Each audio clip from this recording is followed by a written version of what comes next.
Hi guys! Happy Sunday. I was about to say Saturday, but it's actually Sunday. Awkward. Back to work tomorrow and all this stuff. But it's end of the week, and at the end of the week, I think it's always worth to go through all the news that happen in this wonderful space that we call crypto. And I hope you all had a good week, and we can all tune in and basically talk about the topics that I think are worth knowing of if you're not fully aware. But at the start, I like to talk about the price because, it's basically been another week of consolidation when it comes to the Bitcoin price. And it's never a bad thing long term. But let's actually have a look at how it all started. So this week started quite well, not really, but basically the Welsh tried to shake out weak hands and price dipped briefly back below 10,000 again. And I tweeted for the fourth time that it was the last opportunity to buy a 4-digit Bitcoin. Still, however, this did present a great buying opportunity for anyone who thought that they missed a chance around the sub 10K. And by Tuesday, things seemed to be on the mend again as the price went into a bullish motion and climbed back towards the 11K. Then optimism was short-lived as on Wednesday another crash saw Bitcoin go to the 9K levels. And despite the concerns of further losses, resistance held and price bounced back to the 5 digits on Thursday. And basically the Bitcoin currently is at 10,400 around. And I hope that you guys are not panicking and panic because the value is going fall down and it's crashing. Just go to stocks. Stocks are quite chill and quite relaxed. We all know the reason why we love crypto. We're all basically insane and we love the madness that's involved when it comes to crypto, especially the price volatility. That's my dog actually barking now. I'm really sorry if it's gonna carry on. She's a bit crazy. Anyway, let's focus on the news. So there was a G7 and they basically agreed that Libra and crypto have significant concerns. So the US Treasury Secretary, Steve Mnuchin, I don't know if that's how you actually say it, but basically what he said was there was a clear agreement from all G7 finance ministers and central bank governors that Libra, in particular, raises some very significant concerns and cryptocurrencies more broadly. And before any of them let's go through, they're not going to make sure those concerns are satisfied. And while the G7 finance ministers and central bank governors reached a consensus, and it's still unclear whether there will be an international decision in regards to regulation of digital assets. But there was additional comments who said that, first of all, let's be clear, we very much support financial innovation and anything that lowers payment processing costs, essentially cross-border. And what I want to point out in this moment is the last year, 10 years ago, they laughed. 9 years ago, they laughed. 8, 7, 6, 5, 4, 3, 2, 1. And 1 year ago, they also laughed when it comes to crypto. And this year, they actually start taking it seriously. It's no longer just a speculation. It's not a matter of if, it's a matter of when. And I think it's a very bullish sign. And I hope, even though they're trying to spread FUD, I think those people shouldn't even be allowed to speak, at least some of them. I mean, they don't even know how a smartphone works. And they're meant to be talking about digital assets and the technology behind it. You can't really speak about cryptocurrency if you don't understand blockchain technology itself.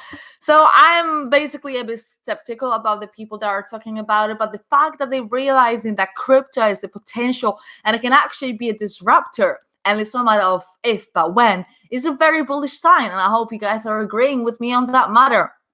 Next one we've got that tried to cause a bit of FUD but actually didn't work. It's basically that BitMEX is under investigation by the CFTC. And basically, it's like the people planning to invade Area 51 aren't the only one to be, probed about. But the CFTC is currently probing BitMEX because earlier this week, Noria Rubini denounced BitMEX, claiming that it may be openly involved in systematic illegality. And according to Bloomberg article I'm looking at right now, the CFTC investigation is ongoing and won't necessarily lead to misconduct and allegations. For those of you who don't know, BitMEX is where you can leverage trade, and it's great when you make times 100, but if you lose times 100, it's not that great. It's not the easiest things to do, and I wouldn't recommend to anyone who's new. It's basically just a pure specularity, in my opinion, for now. We'll see how the whole story unravels, but the point of it was more to create fun and stress people out, but it didn't work. So fine. Crypto is prone to negative news, and I think it's really good. Next one I've got is the Cointelegraph report noted that 5 tokens actually are pronounced dead, and it's for a variety of reasons. And the list of theirs includes Emercoin, NEM, BitConnect, Bitcoin Diamond, and Universal. And for reasons such as the gamut for theft, Ponzi scheme, that's obviously about BitConnect, low liquidity, and lack of liquidity. I'm actually personally invested into one of them. That's being them. I actually don't know what's been happening with them. I remember there was some drama with them involved, but I haven't been really following it. So I hope none of you is into BitConnect or even tried to buy any. That's not even possible. But I hope none of you go actually roasted too much in it, because we know BitConnect was a massive Ponzi scheme. People lost thousands and thousands of money, and I don't even know where the court case against them is right now. But this is end of the negative news for this week. Let's talk about a bit of lunchtime. So, there's an upcoming lunch between Justin Sun, who is the Tron CEO, and a billionaire of Warren Buffett has grown to include actually additional CEO of Circle, the Jeremy Allaire. I probably said it wrong. I'm really sorry. I'm really bad with surnames. You guys, Americans, got really weird surnames. It's gonna be funny. It's probably not American. Anyway. Doesn't matter. The CEO of Circle has been invited to the bunch of lunch who will be having, and basically, for those of you who don't know, Justin Sun won a lunch with Warren Buffett. And Sun basically seeks to help Warren, who's an obvious Bitcoin skeptic, see the highlight and the true story of cryptocurrency ability and the impact to the world it can have, as well as an asset class worth exploring. So the lunch basically costs around $5 million, and it also includes Charlie Lee, and it will take place in a 3 Michelin star restaurant in San Francisco. It'll be definitely interesting to see how it all comes up. Whether Warren Buffett will be acting like a typical Warren Buffett. There's a saying about you can't take old something. Basically, it'll be interesting to see whether we can actually change your mind. We know that Warren Buffett is a great investor and he made a lot of money. However, can you actually change it? Oh, well, we'll see, basically. Let's see what you guys have been saying. Went through a lot of articles I wanted to talk about, but I need a little breather. Hello. Manushan pronunciation. Sorry for that. I knew that was going to be a bad one. What do I think about the market right now? Well, it's obviously going really sideways, and it'll be very fun to see what's actually happening. Some of the altcoins are doing really well. Some of the altcoins are not doing as well. And I think it's very important to understand that even though there is a significant relationship between altcoins and Bitcoin, anything can happen in this mad crypto market, and just because Bitcoin's going up and altcoins have been going up as well, doesn't mean that's what's going to happen. Anything can happen in this market, and I just want you guys to remember that you should not invest more than you can afford to lose. But basically what I want to talk about is obviously Coinbase is a massive platform, and they've announced some ridiculous thing about UK, but that's not what I'm for Coinbase. So basically today there was an Ask Me Anything, and Armstrong basically commented on his vision for Coinbase over the next 5 years. And while the exchange has become one of the more popular portals for cryptocurrency in the US, and I would say even all over the world, thanks to its user-friendly smartphone application, I guess, the CEO believes his company will move beyond trading. I want to say that with Coinbase, you either love it or you hate it. And I am not trying to say I love it or hate it or use it. It doesn't matter. The fact is, it is the most used application for purchasing cryptocurrency, and we can't change that. Anyway, instead, basically what Armstrong said, he imagines Coinbase as a universal platform for cryptocurrency adoption. And he pointed to the company's mission statement to grow the global economy for crypto assets and to aim in mainstream adoption beyond price speculation trading. And he also highlighted the development of Coinbase Earn, which is basically like an education program that rewards users with real crypto for participating in short lessons. It's just a video you have to watch, and it's quite interesting because even though you're invested in something that you can always learn a little bit more. I always say that even though you think you know everything, you probably don't.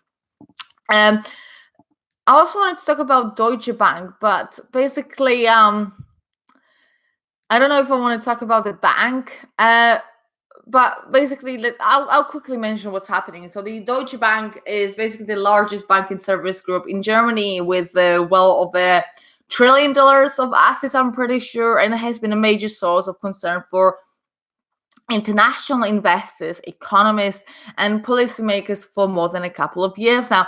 Basically, what's happening is they're struggling, and they're struggling a lot with money, and the reason for it is the collapse is considered to be a major part of starting the 2008 global financial crisis. And just this month, it was announced that basically Deutsche Bank would undergo a major reorganization process of the company, which will include downsizing about a fifth of its employees. We're talking about 20,000 people's jobs will be in place. And it was revealed also that Deutsche Bank will cut its investment in information technology by over $1 billion per year. So we can clearly say it's struggling. And a lot of people have been saying that this is just the start of the bank collapse. But I don't want to say it like that because let's be honest, guys, banks are not going anywhere. Banks have been around for a while and they're not going to give up to crypto that easily. It'll be interesting to see. And I think it's very important for banks, instead of fighting and trying to ignore crypto, it's a bit too late to ignore crypto. You can't. They should actually try and embrace an actual positive way. Do I believe crypto will be the way to go payment method? I do, but I don't think it'll happen by the time I am alive. It'd be wonderful if it did, but I'm quite skeptical about it. Anyway, I also want to talk about Bitcoin and silver and gold, because the speculation is always quite significant, quite massive with it. So Bitcoin price movement has been considered as one of the main indicators for analyzing the behavior of the whole crypto market, and some analysis shown that it's outperforming gold and other of the precious metals, with silver being the only actual commodity standing out during the previous week. And basically, silver has spiked to its highest since 2016, beating expectations set by gold, which is like the current standard, you could say, or store value. But I've posted a while ago when I saw this article first in the week. When was the last time you actually bought something with gold? Well, some people actually joked around that they bought their girlfriends with gold, obviously jewelry and all of that, which I found I'm using it quite funny. But on a serious note, guys, it's, we're in 21st century now. Come on. Basically, what's happening is the analysts claim that silver has a trend of staying behind gold and then catching up of all of a sudden. Silver is obviously one of the precious metals, and price is hiking towards $16 now, which came into work with the Bitcoin volatility. And over the past week, Bitcoin has gone through a shift of 10.6 to 10 to 9 to 11 to 10.8 and 10.4 right now. So the prices are spiking crazily, but I don't really like comparing the commodity prices and markets to Bitcoin because it's a different story. Yeah, it might be a store of value, but it's not exactly the same thing. Anyway, this is it from the articles I had prepared and from the notes that I have in front of me. So I hope you guys enjoyed those notes and what I think about it. Coinbase great for users, but fees are kind of high. Yes, that's exactly the case. A lot of people is complaining, but a lot of people are complaining about the fees and how much they actually charge for it. But it is for some people, it is the only way they can purchase it. There is obviously alternative like WireXap, Revolut, and many other ones which I can't think of now because I can't really think on the spot when people ask me things. Someone's asking about the price of Litecoin before halving. And Litecoin is performing quite interestingly. I think people forgot that we're no longer in weeks. We're getting closer and closer to a day countdown to Litecoin halving. And I think people are expecting actually a behavior like from Bitcoin, like what previously happened with Bitcoin halving, and our price will just go crazy. It's not necessarily the case. I mean, I never do price predictions or any of that, as that's not what I do. I don't do a TA. So if you guys are here for a TA, you're not gonna get that because I don't do that. I stay true to myself, and that's all. Basically, I'm expecting a lot from Litecoin. I like Litecoin. It was probably one of the few altcoins first I invested in, so it's always close to my heart. You shouldn't put your emotions towards it, but we do. We're only humans. We're only humans. So I got huge hopes for Litecoin, and I'll keep you guys updated on how's it going as it's getting closer to the happening. You need to get a new cam. Yes, I know a lot of people are saying it. It looks like I'm using a calculator. I'm actually using my MacBook, and I tried using a different camera, and there wasn't actually much difference. So I don't know, guys. Anyway, Litecoin will rise, Bitcoin will rise. I only am saying that I regret not buying Bitcoin sooner than I actually had. And I hope you guys are being clever and you are ready for another mad week of crypto. Crypto never sleeps. It's not stocks where you've got times where you can trade. That's why I love crypto. I said it quite a while ago. I literally never know what I'm going to wake up to. Like, are we going to be on our way to all-time high? Are we going to keep crashing to 8.5? I love crypto. And honestly, I can't imagine my life without you guys. I love you guys. I said it on Twitter, but I haven't said it here. I want to say massive thank you to everyone who's been a part of this mad journey. Honestly, never thought it will go to the levels it has been. I'm very grateful. And if you guys feel the same, subscribe to Altcoin Bust Ladies. Follow me on Instagram, Twitter. That's about it. At Altcoin Sarah or Crypto Sarah, you can find me on both. And Altcoin Bust Ladies, obviously, as well, as it's all one big family. So I hope you guys enjoyed the stream, and I'll catch you all later. And I hope you have a good weekend. I don't know when I'll make a video next. I'll try and be better. But believe it or not, guys, England is having a heat wave next week. So I might be out there actually enjoying the weather for after work. So apologies if I won't be around as much. But Twitter, always reach out to me over there. And I'll catch you all later. Have a good Sunday, guys. Bye-bye.